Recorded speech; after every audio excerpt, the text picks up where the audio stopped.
Hello, ladies and gentlemen, and welcome back to the podcast. And today, I'm going to go to my review of AEW's Collision.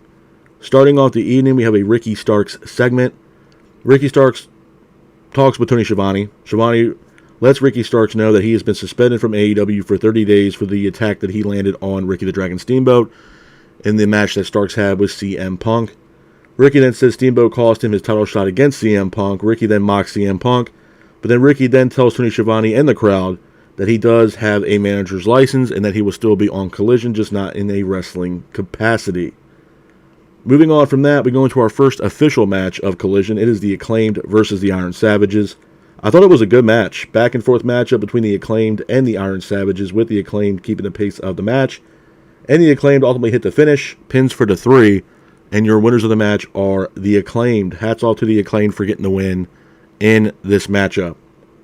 Moving on from that, we go into our next match of the night. It is Diamante teaming up with Mercedes Martinez versus Willow Nightingale and Chris Statlander. I thought it was a good match. Back and forth matchup between both teams, with Willow Nightingale and Statlander keeping the pace of the match. But Mercedes Martinez hits a roll-up with the assistance from Diamante, pins for the 3, and your winners of the match are Diamante and Mercedes Martinez. Hats off to Diamante and Mercedes Martinez for getting the win in that matchup. Moving on from that, we go into our next match of the night. It is Samoa Joe versus Andrew Everett. This was pretty much a glorified squash match. Joe is keeping the pace throughout the entire match, with Joe quickly applying a submission hold on Andrew Everett. Everett ends up tapping out, and your winner of the match is Samoa Joe. After the match, Joe grabs a microphone. Joe said he wants an answer from Punk for his match with Punk at All In. So it looks like we might get Samoa Joe versus CM Punk at All In, which will be absolutely awesome. Moving on from that, we have a Christian Cage segment. Christian comes down to the ring. He mocks the crowd. He ends up mocking Ric Flair due to the fact that Collision was in Greensboro, North Carolina, which is pretty much Ric Flair's country. Four Horsemen country, if you will. Christian then mocks Darby Allin. Arn Anderson then comes down to the ring with Brock Anderson. Arn Anderson hypes up the crowd by saying it is Four Horsemen country, which gets us right into an impromptu matchup between Luchasaurus versus Brock Anderson for the TNT Championship. I thought it was a good match. Back and forth matchup between Luchasaurus and Brock Anderson, with Luchasaurus keeping the pace of the match. Luchasaurus then hits a chokeslam on Anderson in the middle of the ring, which allows Luchasaurus to ultimately hit the finish on Brock Anderson, pins him for the 3, and your winner of the match is Luchasaurus. After the match, Darby Allin ends up attacking Luchasaurus, which is only setting up that storyline between Christian Cage and Darby Allin for the TNT Championship. But hats off to Luchasaurus for getting the win in that matchup. Moving on from that, we have a Powerhouse Hobbs segment. Hobbs talks about All Out. He talks about the one thing that he can always rely on, which was the Book of Hobbs. Hobbs then calls out Miro. Miro then shows up, but he's quickly attacked by Aaron Solo and Nick Camarado. And then Hobbs ends up hitting a devastating spine buster on Miro in the middle of the ring. Moving on from that, we go into our main event of AEW's Collision. It is House of Black defending the Trios Championships against CM Punk and FTR. I thought it was a good match. Back and forth matchup between House of Black and CM Punk and FTR, with FTR and Punk keeping the pace of the match.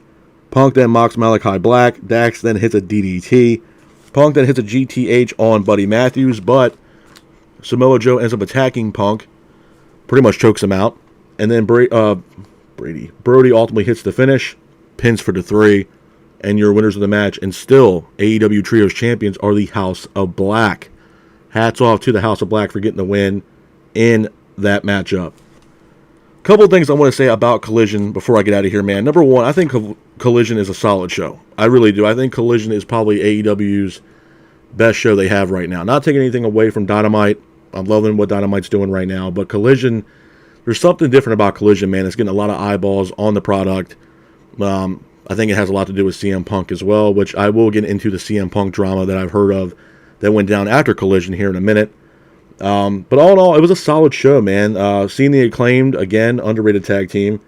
Samoa Joe, the fact that he, once again, has called out CM Punk for a match with Punk at All In. The Christian Cage segment I thought was very interesting as well. The fact that Arn Anderson came down to the ring with Brock Anderson, and them having an impromptu matchup between Luchasaurus and Brock Anderson for the TNT Championship. One of the biggest things I'll take away from Collision is Powerhouse Hobbs. I was very surprised that Hobbs ended up calling out Miro. Very excited about that. I've stated for multiple weeks now that Miro needs to be in a predominant storyline and that he doesn't need squash matches. And the fact that Hobbs had called out Miro, this is probably Miro's first legitimate storyline since he's been back with AEW after a long layoff. And I'm all for it, man. I think Miro and Hobbs can have a really good matchup. If I had to guess, that match between Miro and Hobbs will pretty much build a storyline leading into All Out. I don't think that match will be booked for All In, especially due to the fact that All Out's literally right behind All In. So obviously, they got to start booking matches for All Out, and I think that's what's going to happen between Powerhouse Hobbs and Miro. And then the main event, House of Black versus CM Punk and FTR. Solid matchup with House of Black becoming victorious and retaining the Trios Championship. So solid night for Collision from top to bottom. The other thing I want to get into, and pretty much everybody knows by now, is this whole CM Punk drama, man. I have read the dirt sheets. I have seen multiple things about this whole CM Punk drama thing that happened after Collision. So I'm going to give my take on it and let you guys know how I feel about this whole CM Punk drama that happened after Collision went off the air. So basically what I found out was that Punk had cut a promo with FTR calling out Paige, saying that he was like, I guess something about a pegboard or something like that. But this whole thing went down because I think Punk saw a sign that someone held in the crowd, which kind of set Punk off, and which allowed Punk to pretty much call out Adam Page after Collision went off the air. Page actually was supposed to be at Collision. I don't think he was supposed to be a part of the Collision show itself, but I think he was there in the arena to cut a pre-tape promo for Dynamite, and that promo was supposed to be used for Dynamite this week, but he was asked to leave the building and to do the promo somewhere else. So that was very interesting, the fact that Adam Page was scheduled to be at Collision to do a pre-tape promo for Dynamite, but was asked to leave. The other thing I thought was interesting, again, he's not really a household name, but Ryan Nemeth, was also asked to leave Collision, even though he was scheduled for Collision on Saturday night. He was asked to leave and was sent home from, I guess one of the AEW staff members sent him home, and that he was not going to be on Collision that evening. The interesting thing that I saw about Nemeth is that Nemeth also made comments about Punk months ago, for Punk leading to return to Collision. Nemeth made comments on Twitter about Punk, saying Punk is the softest wrestler in the world. And this was tweeted out, I think, months ago about CM Punk right before he returned to Collision. So Ryan Nemeth was also sent home from Collision this past Saturday night. The other thing I thought that was interesting was that other wrestlers that were scheduled to be on Collision, names such as Matt Hardy and Christopher Daniels, were also sent home from other Collision shows. The one thing that, and again, this is very interesting, but the one thing that I took away from this was Christopher Daniels, because Christopher Daniels is also not only a wrestler for AEW, but he's also a part of talent relations for AEW. And I started looking into this, thinking, okay, just like everybody else is pretty much saying this might be a work, but multiple reports are saying that this promo that Punk had cut after Collision went off the air was not a work at all, nor was it planned. So when I looked into this, man, I really, kind of dissect this into what really I thought the hell was going on with CM Punk. And there's two things that come to mind with this whole drama thing that happened, or this promo that CM Punk cut on Adam Page after Collision went off the air. Number one, CM Punk's pissed. I think CM Punk might be upset with the fact that the Elite re-signed their contracts with AEW, and it's a substantial size contract. From Matt Jackson, I believe it was Nick Jackson or Matt Jackson said that it was NBA, type contract. And maybe CM Punk got upset because maybe they're making the same amount of money Punk is making, and Punk maybe thought that, they were not going to re-sign with AEW and that they were going to go over to WWE, and Punk was going to run, shop on AEW and take over AEW by himself. Well, the Elite re-signed, and they're probably going to be there for another 5 years. So I don't think the Elite are going anywhere anytime soon. The other thing, too, could be maybe Punk had called out Page and made comments even about the Elite in that promo, because maybe he's trying to build up a storyline between him and Adam Page leading up to a match at All Out. Or he also made the comments because FTR has a match against the Young Bucks at All In, and maybe he's trying to hype that up. There was even comments, I believe it was either Dax Harwood or Cash Willis, said that this might be Punk turning heel for once. So, again, I can understand a lot of people saying it might be a work. But The reason why I don't think it's a work is because there was other names involved in this situation that doesn't just pertain to Adam Page and the Elite. You know, there was Ryan Nemeth that was also sent home from Collision, as well as Matt Hardy and Christopher Daniels. And again, Christopher Daniels kind of shocks me because, again, he's not only a wrestler for AEW, but he's also a part of talent relations. And if we're really looking at the narrative here, if this is all true and this was not a work, then where does Tony Khan really fit into this whole void right here, into this issue? Because if this is the case, and I don't know if things are being run by Tony Khan or run by Tony Khan, but if Tony Khan and his staff are sending wrestlers home due to the fact that CM Punk is unhappy, this could cause a major rift and a problem within the AEW locker room, even though they already have one right now currently with the AEW women's locker room. This could be a humongous problem, not only for Tony Khan, but for CM Punk and Collision. If you have wrestlers that are getting scheduled to go on Collision and then they get to the arena and then you're sending them home due to a Punk issue, this can cause a serious problem. And a lot of people touched base on this, months ago when CM Punk was rumored to come back to AEW and Collision. Is that, was this going to be a problem? Is CM Punk willing to play ball with AEW and Tony Khan, keep his nose clean and do business? And to me, I don't think that's the case, man. I think CM Punk's out for himself and himself only. And again, there's been multiple different superstars besides Punk that have had issues backstage with different talent on the roster for AEW. From Guevara to Kingston to Guevara and, different other wrestlers. This has happened quite a lot. And more predominantly, as of late, it's been the AEW women's locker room. And now it looks like we're having another issue with CM Punk and the Elite once again. And Punk taking jabs at Adam Hangman Page. I don't know how, obviously there was, promos being cut back and forth when Page had the match with CM Punk. I believe it was at All Out or All In when he was defending the belt against CM Punk. Adam Page I'm talking about. But man, that was so long ago. And it just goes to show you that I think, to be honest with you, and again, this might be a hot take, but it is what it is, man. Do I think CM Punk is 100% needed for AEW? No, I don't. Because at the end of the day, man, CM Punk, when you really look at the body of work that CM Punk has put in, and I'm not saying CM Punk is not a good wrestler. I'm not saying that. But one of the main things that CM Punk is known for, the most predominant thing that CM Punk is known for, is the pipe bomb. When he cut that crazy promo against WWE and Vince McMahon and Triple H, he cut the pipe bomb, the promo, on WWE television. That's what he's known for. And now he's had some great quality matches. I'm not saying he's not a good wrestler. I'm not going to sit here and say he's the greatest wrestler of all time, but he's had some really, really good matches and some interesting storylines and, great matches. He's had John Cena #1. I mean, he's had great matches with John Cena. He's had really good matches. He had a good match with The Rock. He's had really decent matches in his career. I'm not taking anything away from Punk's athletic ability or him being a wrestler, but I think his attitude sucks. I think the way he carries himself is horrible. And this is a guy that you build this entire show around, and you're just letting him do whatever the hell he wants to do and call out whoever the hell he wants, besides the Elite, because of the letter that he received from, I guess, the lawyers, if you will, from AEW, that he wasn't going to do anything against the Elite or call them out or anything else like that on a public platform. That doesn't really pertain to Adam Page. So he can pretty much call out Page however much he wants to, and it doesn't look like Tony Khan's going to do anything.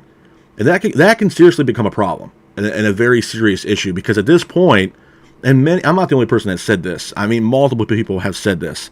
Is Tony Khan running Collision, or is CM Punk running Collision? And with the more of this stuff keeps coming out about wrestlers getting sent home, and there were certain comments made to CM Punk months ago, and wrestlers are booked for Collision, and then Punk possibly says no, doesn't want them there, whatever, and they're sent home. So who's running Collision? Is it Tony Khan, or is it CM Punk? Because the way it's looking right now, it looks like it's CM Punk that's running the show there at Collision. And I get it. I mean, the show Collision was built around CM Punk. I understood that, and I understand that now. But at the same time, this is going to cause a humongous rift within the locker room, and it's going to hurt Collision. If obviously other talent are probably getting wind of this, or the promo that Page had cut on Adam, that Punk cut on Adam Page, I'm sure other wrestlers probably got word of this, and they're probably not too happy, especially Adam Page. So what does this do for the rest of the locker room? Are other people that don't have issues with CM Punk, are they really going to be inclined to want to go over to wrestle on Collision. Like I said, man, this could be a very serious situation. I know a lot of people say, well, this is going to be a work, but I don't see how it is, because, again, this is not just him calling out Paige or doing anything to Paige. This is also, there's been reports that other wrestlers have been sent home from Collision. That, I guess, well, at least one had a situation with Punk months ago, and he was scheduled for Collision this past Saturday night, and he was sent home, even though he was scheduled to be on the show. You know, Adam Page was scheduled to be at Collision, not on the show, but in the arena to do a pre-taped promo for this week's Dynamite, but was sent home. But according to most people, this wasn't planned. So, again, you got to look at it from all angles, man. I'm not going to sit here and point the finger directly at CM Punk. But if this is actually true, this is a serious problem that needs to be handled. And again, man, I can't stress this enough. CM Punk's a great wrestler. He's a really good wrestler. In his prime, great wrestler. Maybe not so much now, but back in the day, yeah, CM Punk was a really good wrestler, but he's predominantly known for the infamous pipe bomb promo that he cut on, I believe it was Monday Night Raw. That's what he's known for. Again, that's one of the biggest things that CM Punk's known for. And that's why people love CM Punk. He's a great wrestler. He's a really good wrestler. Not the greatest, but he's a really good wrestler. But he's known for the infamous pipe bomb promo that he cut on Monday Night Raw years ago. That's not the CM Punk that we're getting now. Now, can CM Punk sell tickets? Absolutely. Why? Because the name, CM Punk. But, again, you got to look at the body of work that he's on Collision. A lot of the matches he's had on Collision have been with FTR. He hasn't had many matches on Collision, as far as I understand, on his own. You can't hide behind FTR for the rest of your life, or the rest of your career. And even, when he made that promo against Paige after Collision went off the air, you can kind of tell that, Wheeler and Hardwood was kind of lackadaisical with, what Punk was doing. Kind of playing it off, not trying to get too much involved in what's going on. Because FTR also are scheduled for a match against the Young Bucks at All In. And All In is the biggest show for AEW this year. Probably for a long time. It's 80,000 seats sold. And Punk's doing what he did after Collision now. When he's not in a storyline with Paige, he's not in a storyline with the Elite. I mean, again, he could be helping out FTR in, I guess, their matchup against the Young Bucks at All In, but does it really pertain to CM Punk? And if that was the case, FTR's job is to build that storyline between them and Young Bucks, not CM Punk. CM Punk is not the mouthpiece for FTR. So I don't know why he cut that promo. And it does beg the question is, how serious is the situation really between CM Punk and Adam Page? I mean, it's been well over a year, I believe. I mean, let it go. You came back, you wanted to do business, and all this stuff about CM Punk when he was coming back, that, he's reached out to the Elite, reached out to Adam Page, wants to do work with the Elite, and all this other stuff. Is that true? Or is that a bunch of BS? Because right now, the Young Bucks do not want to work with CM Punk, and quite frankly, I do not blame them. Yes, it's the match that everybody wants to see. They want to see the Elite, Kenny Omega, and the Young Bucks against FTR and CM Punk. But do I think it's going to happen anytime soon? No. I believe after the comments that were made from CM Punk and the promo that he cut after Collision went off the air is only pushing that match further away, where it's most likely not going to happen and it's not going to be a reality. It's very possible, man. I mean, if CM Punk is, to me, CM Punk is going into business for himself. I don't think he has any interest at all trying to help AEW as a whole, as a company. I think he's out for himself. And it's not just him either. I think there's other wrestlers that are in the back that are only in business for themselves. Especially a lot of the women on AEW in that women's locker room. Which I touched base on this last week with the whole comments made about Taya Valkyrie, comments that Britt Baker made. I mean, there's definitely people in the back that are pretty much safe havens from Tony Khan. And I think Tony Khan has his select few favorites that, a lot of them get a slap on the wrist, and it is what it is. And I think, Britt Baker's one of them. I also think CM Punk is another big one that gets a slap on the wrist. I mean, my thing is, like I said, not that it's a big deal, but Christopher Daniels was sent home from a Collision show. This guy's not just a wrestler for AEW, but he's also a big part of talent relations. So, again, you've got to look at the fact that if this is true, and this is not a work, who's running the show here? Is it Tony Khan, or is it CM Punk? And if CM Punk's not happy, Tony Khan's going to do everything he can in his power to make CM Punk happy, whether it's right or wrong. And this stuff going on here, wrestlers getting sent home to be, even though they're booked on these shows, and they show up at the arena and get sent home, that's wrong, man. That's absolutely unreal. And again, I think, and there's been multiple people saying that just these names alone, there could be more names on this list besides Ryan Nemeth and Matt Hardy and Christopher Daniels that got sent home. There could have been multiple other wrestlers that were booked for Collision that were also sent home as well for undisclosed reasons. So, again, man, take it with a grain of salt. I'm just giving my opinion on this. Again, I'm not saying I'm not a CM Punk fan or I don't think CM Punk's a good wrestler, but do I think there's a lot of politics going on backstage for AEW right now with both Dynamite and Collision? Hell yeah. Absolutely. I think it's being more predominantly shown in the women's locker room.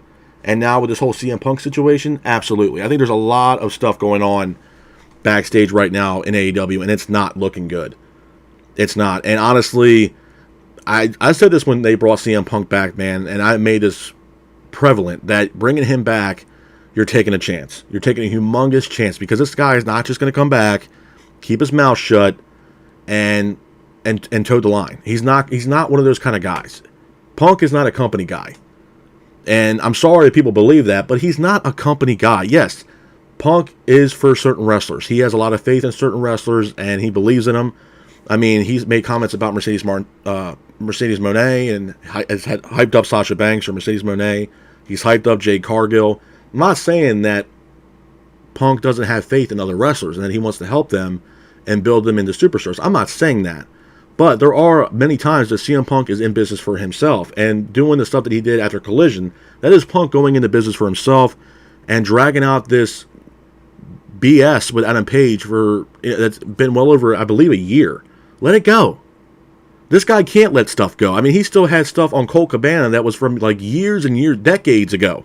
Let it go. I mean, he had receipts pretty much laid out for Colt Cabana to use against Colt Cabana that were like over 10 years, a decade.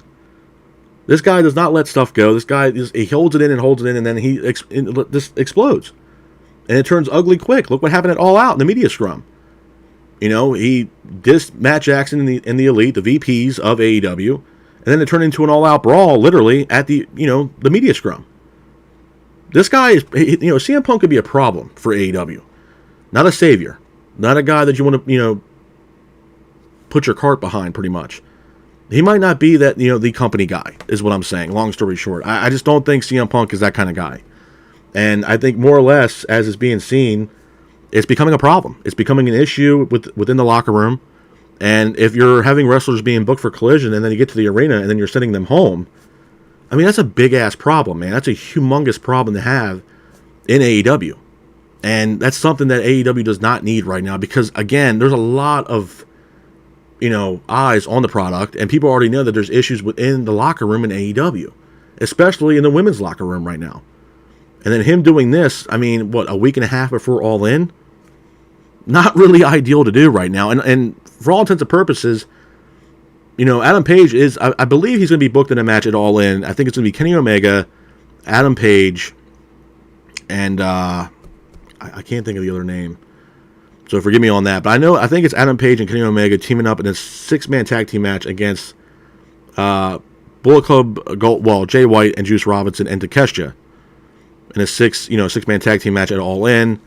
And that should be probably announced, I believe, on Dynamite this week. So again, he's in a match, but he's not in a match with CM Punk or FTR or anything else like that. So I don't understand the reason why CM Punk just wanted to take a jab at Adam Page.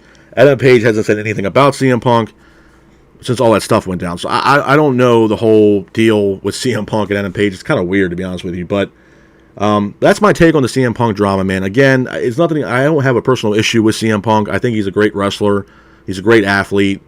And yeah, he brings eyeballs to the product. But again, with that being said, this whole stuff about him doing that promo after Collision on Page, wrestlers being sent home, even though they're scheduled for Collision and they're sent home, some possibly have an issue with Punk, some don't. That's causing a problem. And I take issue with that because if that's the way you're running business, then again, I will say once again, who's running the show here? Is it Tony Khan or is it CM Punk? But with that being said, this is my review of AEW's Collision. I hope you guys are out there staying safe. Be careful, and remember, stay classic. Peace.